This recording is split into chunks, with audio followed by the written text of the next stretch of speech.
Minha querida companheira Janja, senhoras ministras, senhores ministros, minha querida amiga presidenta Michelle Bachelet, vice-presidenta do Clube de Madrid, minha querida companheira presidenta Dilma Rousseff, ex-presidente do Brasil e presidente do novo Banco do Desenvolvimento, minha querida amiga Cristalina Georgieva, diretor executivo do Fundo Monetário Internacional, meu caro amigo Ajair Banga, presidente do Banco Mundial, Ilan Codifad, presidente do Banco Interamericano de Desenvolvimento, meu querido amigo Celso Amorim, meu querido companheiro Mauro Vieira, embaixador, meus queridos ministros Márcio Tavares da Cultura, Wellington Dias do Desenvolvimento, Nízia Trindade da Saúde, Esther Dueck da Gestão, Paulo Teixeira do Desenvolvimento Agrário, Aniele Franco da Igualdade Racial,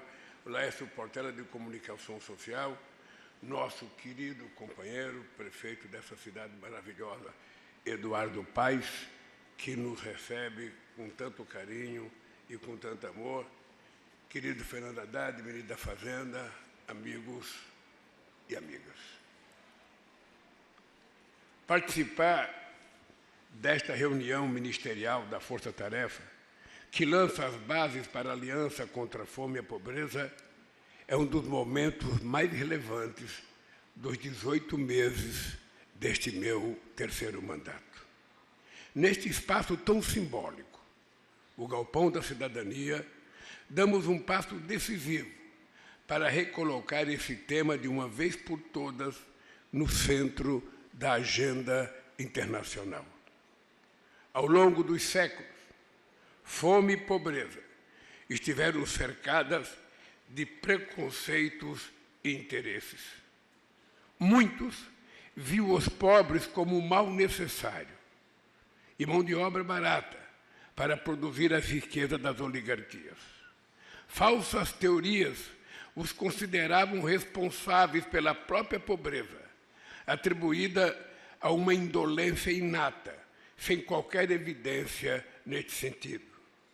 Foram ignorados por governantes e os setores abastados, mantidos à margem da sociedade e do mercado. Os que não puderam ser incorporados à produção e ao consumo, ainda hoje são tidos como estorvo. Quando muito, tornaram-se objeto de medidas compensatórias paliativas. Nas últimas décadas, a globalização neoliberal agravou esse quadro. Nunca tantos tiveram tão pouco e tão poucos concentraram tanta riqueza. Em pleno século XXI, nada é tão absurdo e inaceitável quanto a persistência da fome e da pobreza, quando temos à disposição tanta abundância, tantos recursos científicos e tecnológicos e a revolução da inteligência artificial. Esta é uma constatação que pesa em nossas consciências. Nenhum tema é mais atual e mais desafiador para a humanidade. Não podemos naturalizar tais disparidades. A fome é a mais degradante das privações humanas. É um atentado à vida, uma agressão à liberdade. A fome, como dizia o grande cientista social brasileiro José de Castro, é a expressão biológica dos males sociais. Os dados divulgados hoje pela FAO sobre o estado da insegurança alimentar no mundo são estarrecedores. A pobreza extrema aumentou pela primeira vez em décadas. O número de pessoas passando fome ao redor do planeta aumentou em mais de 152 milhões em 2019. Desde 2019.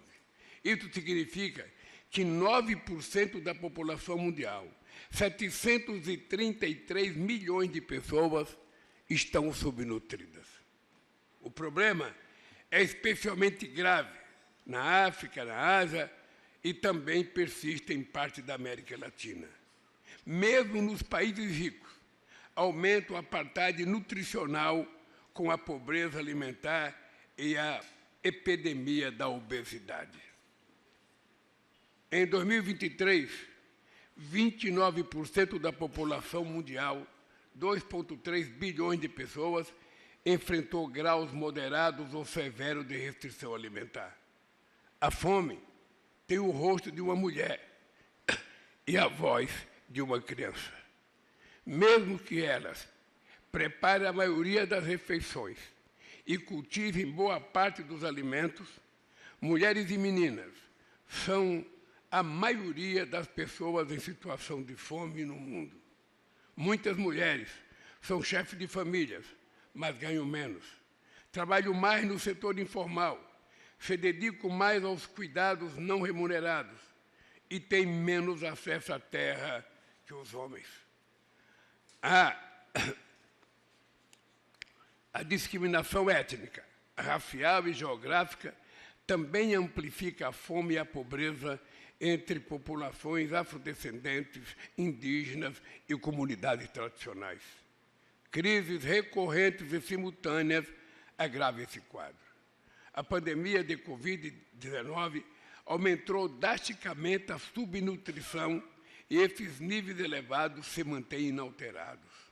Conflitos armados interrompem a produção e distribuição de alimentos e insumos, contribuindo para o aumento de preços. Eventos climáticos externos ceifam vidas, devastam cultivos e infraestrutura. Subsídios agrícolas em países ricos solapam a agricultura familiar no sul global. O protecionismo discrimina contra os produtos de países em desenvolvimento. Mas a fome não resulta apenas de fatores externos. Ela decorre, sobretudo, de escolhas políticas. Hoje, o mundo produz alimentos mais do que suficiente para erradicá-la. O que falta é criar condições de acesso aos alimentos. Enquanto isso, os gastos com armamento subiram 7% no último ano, chegando a 2,4 trilhões de dólares. Inverter essa lógica é um imperativo moral de justiça social, mas também essencial para o desenvolvimento sustentável que buscamos. No Brasil, combatemos a fome por meio de um novo contrato social que coloca o ser humano no centro da ação do governo. Retomamos as políticas de valorização do salário mínimo, de erradicação do trabalho infantil e do combate às formas contemporâneas de escravidão. Temos uma sólida política de geração de postos de trabalho formais. O desemprego é o mais baixo em uma década. Aprovamos uma lei sobre igualdade de remuneração entre homens e mulheres. Formulamos um plano nacional de cuidados que considera as desigualdades de classe, gênero, raça, idade, deficiências e territórios, com olhar especial para trabalhadores e trabalhadoras domésticas. Programas como Bolsa Família, de aquisição de alimentos e de alimentação escolar, permitem que refeições saudáveis cheguem aos mais vulneráveis, estimulem a produção agrícola e promovam o desenvolvimento local. A agricultura familiar é componente essencial dessa estratégia.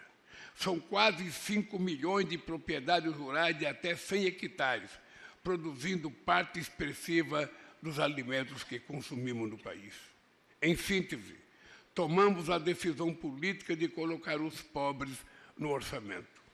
Como resultado, só em 2023, retiramos 24 milhões e 400 pessoas da condição de insegurança alimentar severa. Ainda temos mais de 8 milhões de brasileiros e brasileiras nessa situação. Este é um compromisso mais urgente do meu governo, acabar com a fome como fizemos em 2014. Meu amigo, diretor-geral da FAO, companheiro Chu, pode ir se preparando para anunciar em breve, ainda no meu mandato, que o Brasil saiu novamente do mapa da fome.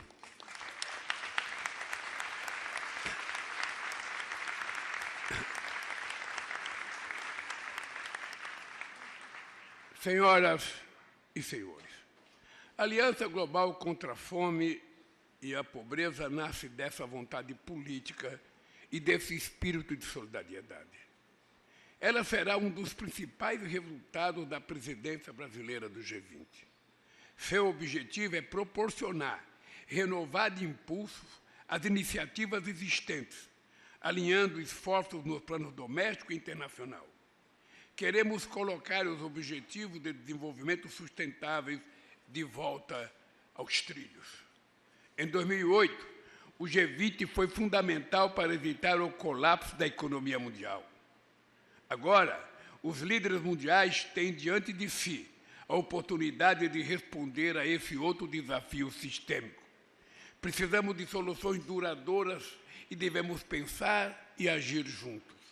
A aliança representa uma estratégia de conquista da cidadania.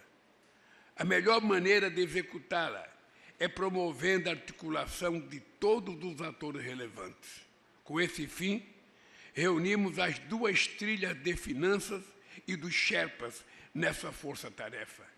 É gratificante ver aqui hoje ministros de 30 países, membros e convidados ao lado de organizações internacionais e Banco de Desenvolvimento. O papel das Nações Unidas, e particularmente da FAO, do FIDA e do Programa Mundial de Alimentos, será decisivo nessa luta. Vamos seguir dialogando com governadores, prefeitos, sociedade civil e setor privado. Nossa melhor ferramenta será o compartilhamento de políticas públicas efetivas. Muitos países também tiveram êxito em combater a fome e promover a agricultura e que queremos que esses exemplos possam ser conhecidos e utilizados. Aproveitaremos essas experiências e o conhecimento acumulado e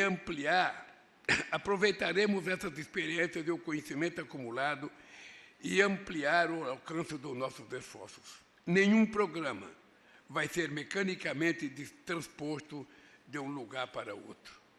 Vamos sistematizar e oferecer um conjunto de projetos que possam ser adaptados às realidades específicas de cada região.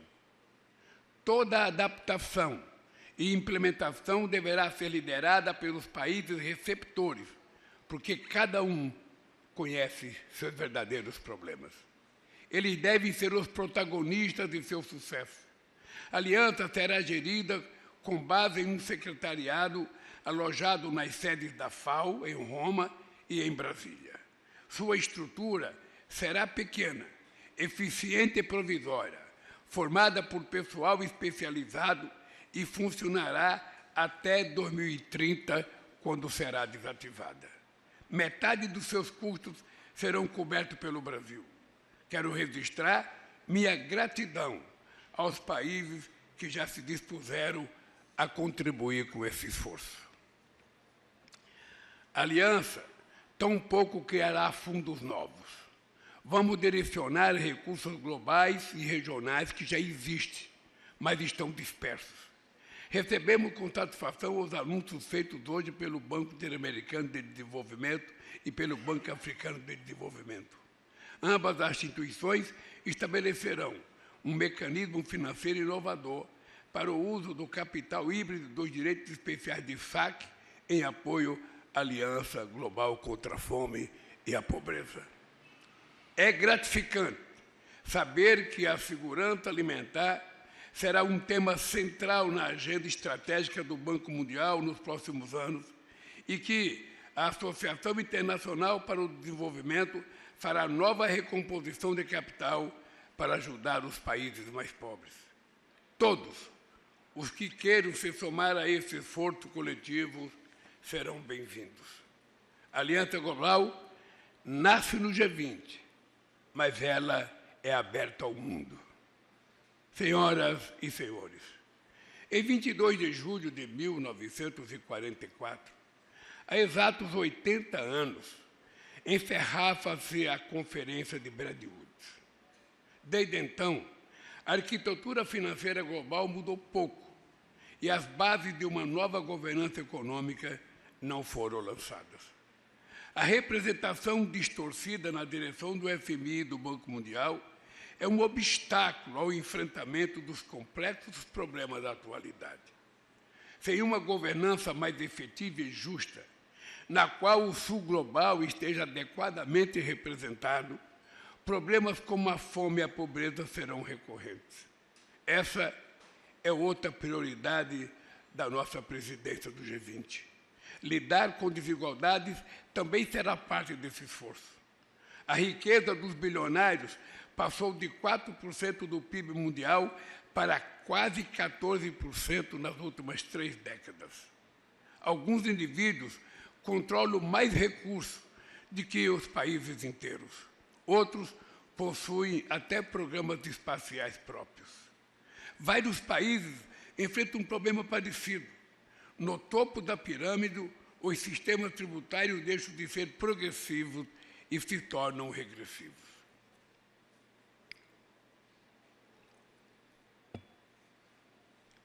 Os super ricos pagam proporcionalmente muito menos impostos do que a classe trabalhadora. Para corrigir essa anomalia, o Brasil tem insistido no tema da cooperação internacional para desenvolver padrões mínimos de tributação global, fortalecendo as iniciativas existentes e incluindo os bilionários. Juntamente com a União Africana, que participa pela primeira vez como membro pleno do G20, temos alertado sobre o problema do endividamento. O que vemos hoje é uma absurda exportação líquida de recursos dos países mais pobres para os países mais ricos. Não se pode financiar o bem-estar coletivo se a parte expressiva do orçamento é consumido com o serviço da dívida. A fome e a mudança do clima são 2 flagelos que se agravam mutuamente. Quem sente fome tem sua existência aprisionada na dor do presente, torna-se incapaz de pensar no amanhã. Reduzir vulnerabilidades socioeconômicas pavimenta o caminho para a transição justa, constrói resiliência frente aos eventos extremos e fortalece os esforços contra o aquecimento global. A transição energética e a descarbonização do planeta são oportunidades nessa luta contra a fome. Senhoras e senhores, o lema da presidência brasileira do G20, construindo um mundo justo e um planeta sustentável, parece inalcançável, mas hoje demos um passo decisivo para a sua realização. A fome e a pobreza inibem o exercício pleno da cidadania e enfraquecem a própria democracia. Erradicá-las equivale a uma verdadeira emancipação política para milhões de pessoas. Enquanto houver famílias sem comida na mesa, crianças nas ruas e jovens sem esperança, não haverá paz. Um mundo justo é o mundo em que as pessoas têm acesso desimpedido à alimentação, à saúde, à moradia, à educação e emprego decente.